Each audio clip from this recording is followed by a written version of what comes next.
Central banking has been tried off and on throughout our entire history. And it was an argument between Jefferson and Hamilton. Hamilton liked it, and he got the first national bank started, which was a type of a central bank, and Jefferson didn't like it, and eventually he allowed it to expire. Later on, they had the second national bank, and Jackson managed to get rid of that because he didn't like the power that was placed in their hands. And basically, we haven't had a central bank over all those years until 1913, when the Federal Reserve came into existence. And it was set up to be rather secretive, and they said that they had to have it because of the Panic of 1907, and it was to prevent all the business cycle problems that we've had in the previous years. And yet, since that time, they've caused a lot of trouble as far as many of us are concerned from the free market view. They were the ones that created the inflation for World War I, the Depression of 1921, the inflation of the 1920s, the Depression of the 1930s, and on and on. But they've never had to be audited, and we do not know exactly what they do. There was a move in the 1970s to audit the Fed because we had rough economic times in the 70s. We had high unemployment with a high inflation rate, and they finally got a bill passed in 1978 that said that the GAO could audit the Federal Reserve. But like they do so often here, is when you pass something with the pretense of accomplishing something, they do exactly the opposite. Actually, it gave it more privacy and more secrecy because it excluded all the important things that we needed to know about. So essentially, they've been working in secrecy ever since. And right now, because of the financial crisis, we've had a much better chance at this, and that is why we're moving along with our effort to get this bill passed. Well, off and on over the years, I've always had this piece of legislation and gotten essentially no attention. But this go-around, it seems to have caught on at the grassroots, and there was an organization called the Campaign for Liberty that worked real hard on this, and they motivate a lot of people to call their congressman.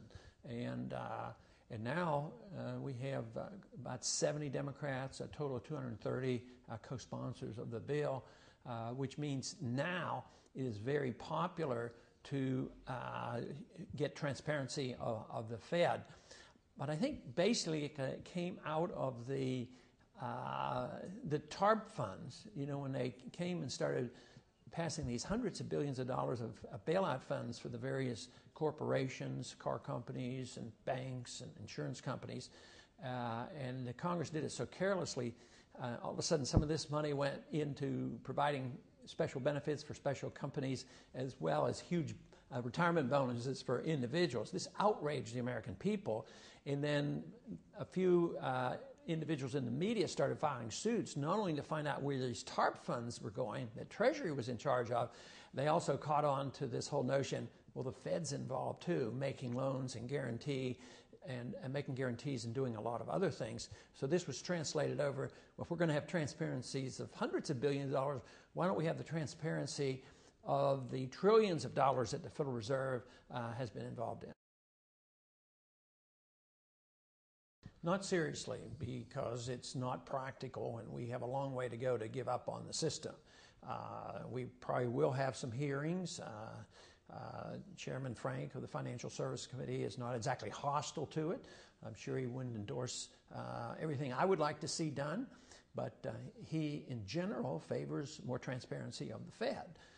He would merely like to transfer that authority to the Congress and to the Banking Committee. Of course, I want to return most of this authority to the marketplace. I don't want anybody setting interest rates. But nevertheless, both left and right support the principle of transparency.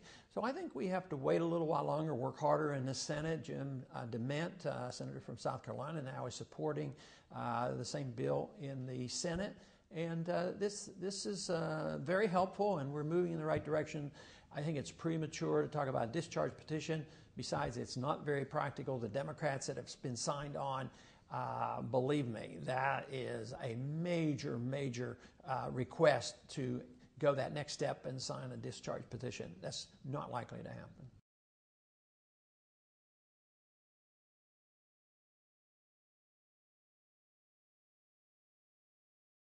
Well, that's hard to say because the likelihood of the bill coming up as a freestanding bill, I would say, is not very good. Dennis Kucinich has passed one bill that has some reforms in it and some transparency of the Fed in the government reform package, and that bill may come to the Financial Services Committee. Maybe we can make it stronger. It may be that some of our proposals will be put on to a larger House version of total reforms, and it's just hard to say what would happen because it has a long way to go on which bill it's on, freestanding versus on a bill that Kucinich passed or on a new bill that they're working on right now.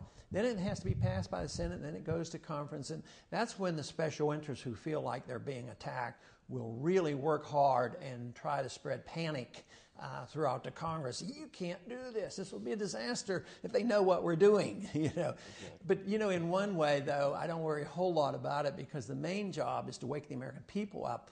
And if we get closed out, it will be proof positive that they are not very anxious for the American people to know what they're doing, and it will be a big step forward toward monetary reform and need to do something about the Federal Reserve if they feel so strong about this that they won't even allow the Congress to know what's going on. It's good information one way or the other.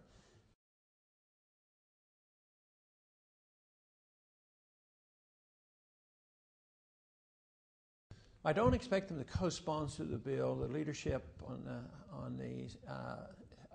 in the majority party usually does not do that. If they want a bill, they'll have their own bill. So just traditionally they don't do that. But I've spoken to him a lot of times about it. And matter of fact, years and years, even when they were in the minority party, and he always talked about, well, Ron, if we ever get in charge, I'm going to help you get more transparency of the Fed. So this is not a new issue with him or with me. And I don't know where he'll come down at the final version of it. He may be on the side of weakening the bill for all I know. But so far he has not said, forget it, we're just not going to mess around with this. That hasn't been it at all. And for that reason, we are going to have hearings in a week or so on this in the Subcommittee on Monetary Policy.